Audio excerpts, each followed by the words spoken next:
Well. Hello, everybody. It's Bob Dickerson with In the Black. It's Wednesday. Once again. Boy, and these Wednesdays keep coming around. It's hump day. Um, I guess I'm at an age where slow down time. No, you don't have to go so fast. You can slow down. You can make it seem like you remember when you were a kid and it seems like the weekend went really fast and the week went like dragging because you had to go to school or, when you dreaded going to work. But anyway, Wednesdays are coming awfully fast now. Cheers, everybody. Um, this is a wine day. I'm winding down. So let me tell you what's happening. Right now, I'm living in a construction zone. I got some stuff going on upstairs, and how projects are. They never start or stop when you expect them to. And I want to make sure on both ends. They don't start when you expect them to, because there's always something glitch. It could be rain, it could be something else. And then they never get done. But nevertheless, we persist. And let me get another sip because I need one for my attitude today. Trying to keep a good attitude. I got a few things to talk about today, and I won't keep you very long. Thanks for listening. Thanks for watching. Thanks for sharing. Thanks for being my friend. Thanks for all of that. I appreciate all of that. I don't know how I got this on, but this thing is echoing, recording what I'm saying. That's kind of unnerving. Sure, we've all had that. But anyway, a couple of things today, because there's some stuff in the news. It's a mess again at our southern border, and we really need to talk about that, with some compassion and realism. We've got to talk about missing people, and my heart goes out to the woman, to Gabby Petito, who was been found, and they're looking for her fiance now, but there's another angle to that story that we really want to talk about.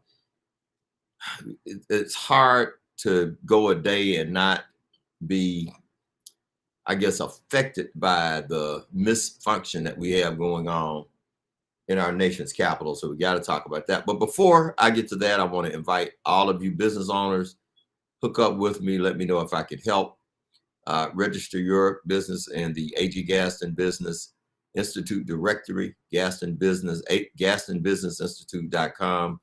Put your information in there. We want to feature you. We want to make sure that people trade with you, shop with you. There's good news going on the business front. If you're looking at some of the stuff I'm posting about, through the Birmingham Business Resource Center and other places, we got good stuff going. Thank you all for attending our monthly Opportunities Forum. You can go on the website, myBBRC.biz, to get more information on that.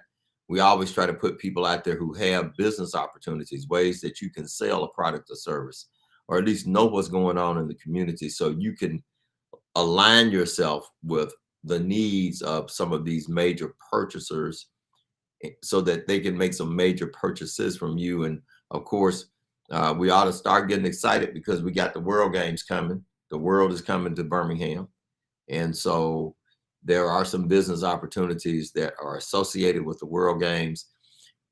I and my staff want to help you. If there is any way possible that we can help you get in, we will help you get in. Now, it's not to hook up.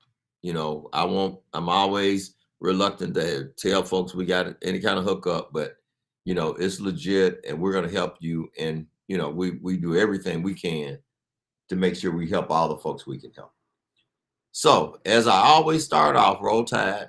I got to say that that was a tough game against Florida. Florida is as Les Miles would have said, that's a quality football team, and we've heard that. Tessa, how you doing, Marquita? Florida's a quality football team, and they got some quality football players, and they got a whole lot of them. And other teams in the SEC and other parts of the country have quality football teams, and they got a whole lot of them. And you don't expect any of them to lay down, and it was tough. And it was a game that obviously 2 points could have gone either way. Bama jumped up big, but they couldn't hold Florida down. Florida made a relentless comeback.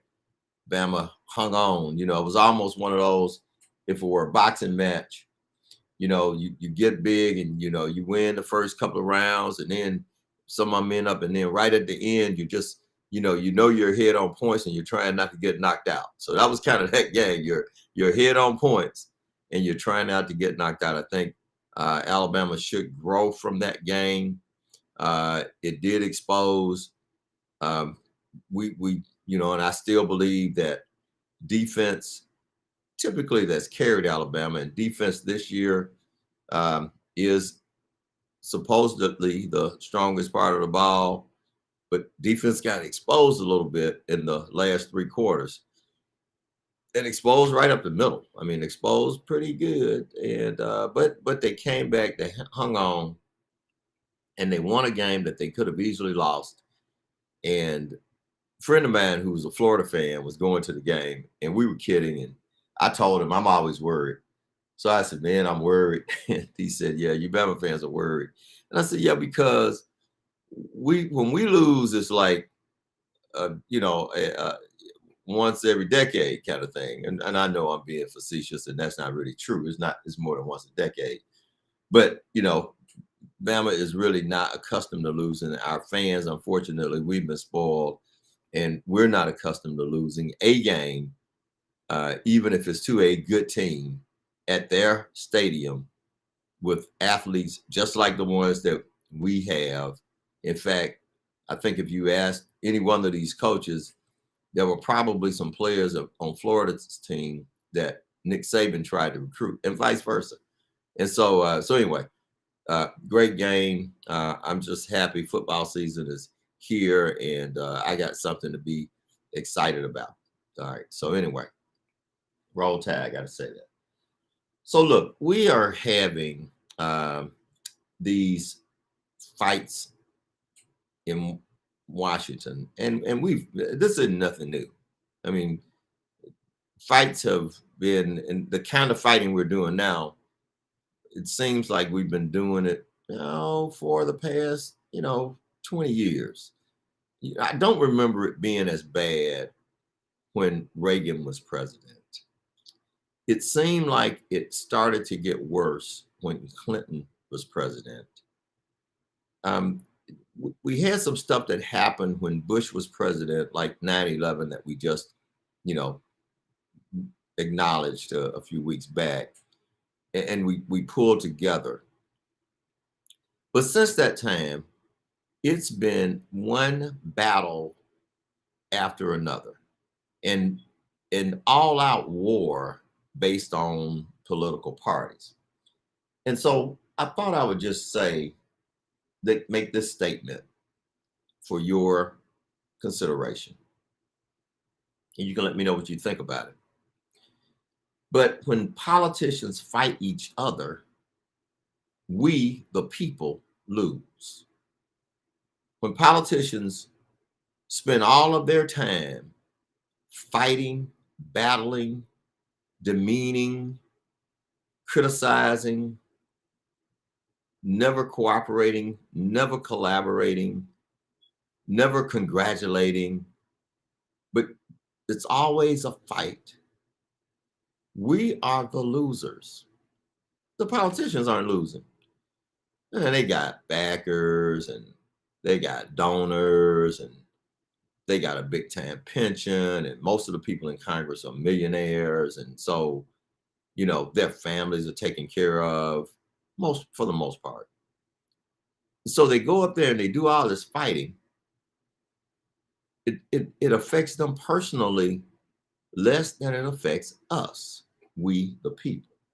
When politicians fight each other, we the people are the losers. And so this political dysfunction that we have, and it's growing, it's not getting better, and we haven't found the medicine for it. We hadn't found a cure. I certainly hope that we could. But this political dysfunction is really closely aligned and could be the trigger to economic decline. Now, our economy isn't as good as it once was, but it's probably not as bad as it could be. Okay. I mean, I grant you that. It's not as good as it once was. It's been stronger, but it's not as bad as it could be. But if we keep up this nonsense, I wanted to use another word that starts with a B, but anyway, you know what I mean. If we keep up that, we're going to pay a long-term cost, Cardell. You know, a long-term cost. And folks my age, we may not see the cost. We may, unless we are seeing it from our heavenly home. But the America, and as goes America, so goes a good part of the world. We're paying a long-term cost. So, that I just wanted to get that off my chest. And it's not just in DC, because the same thing, the same problems, the same outcomes are there, whether those political fights are locally, state level, or at the federal level. When politicians fight, we lose. You spend so much time denying the real problems and looking away from the real solutions or the potential solutions, demonizing your quote unquote enemy that you share a state house with, or you share a hallway in the halls of Congress with, or you share a dais in a local government with. We're demonizing our brothers and sisters, and when they're fighting, we're losing. I got to talk a bit about what's happening on the southern border. And I'm not drinking to that. I'm drinking because of that. We have a real issue. And it kind of ties to what I was saying before. So we can't fix it because we're fighting each other. And so since we have to take these opposite sides on every issue, we can never find real solutions.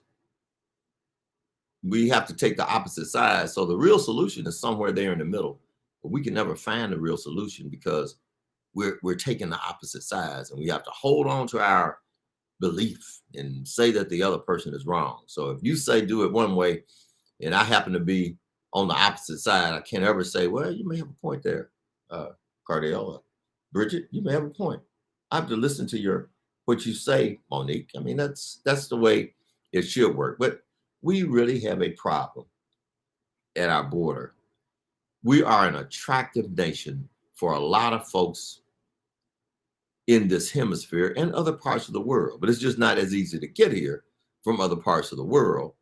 And so, but it's easier to get here if you're in Central America or in the Caribbean. Those countries in Central America and in the Caribbean, somewhat due to our not trading with them the right way and not really doing a good job of helping them build up their economies. We've made them poverty and violence stricken places, and then we don't expect the people to come here where it is better.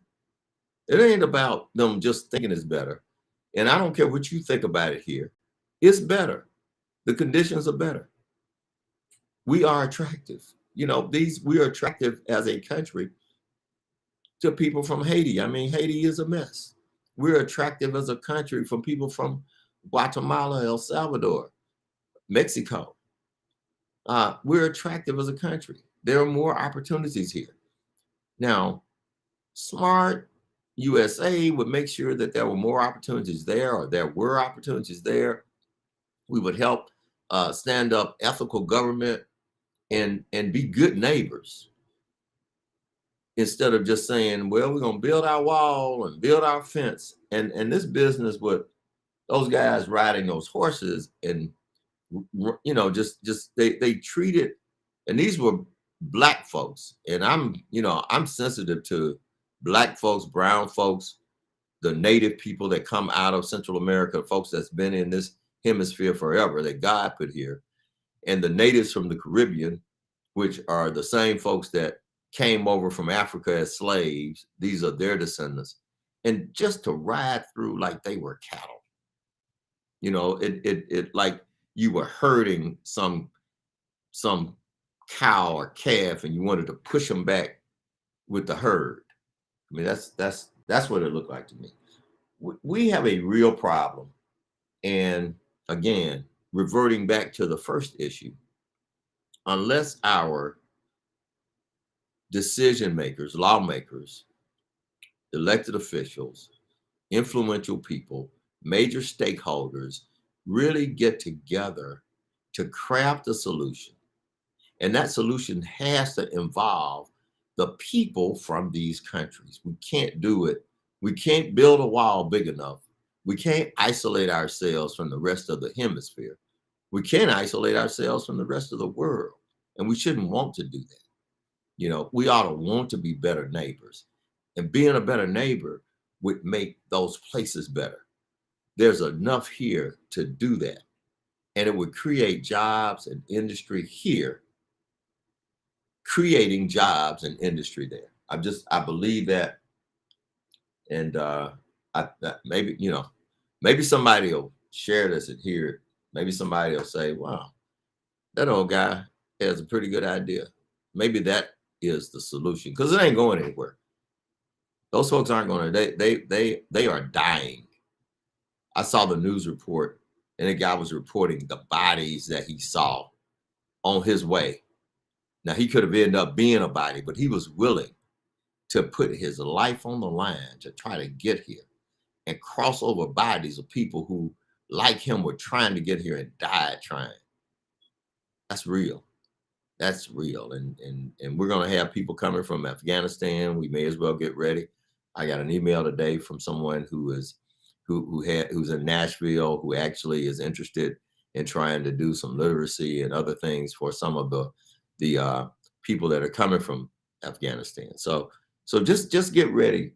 That's real. So last thing I want to talk about is something that and Joy Reid stepped up and she said it. She addressed the elephant in the room, and God knows we all sympathize with anyone who is murdered, kidnapped, abused, abducted.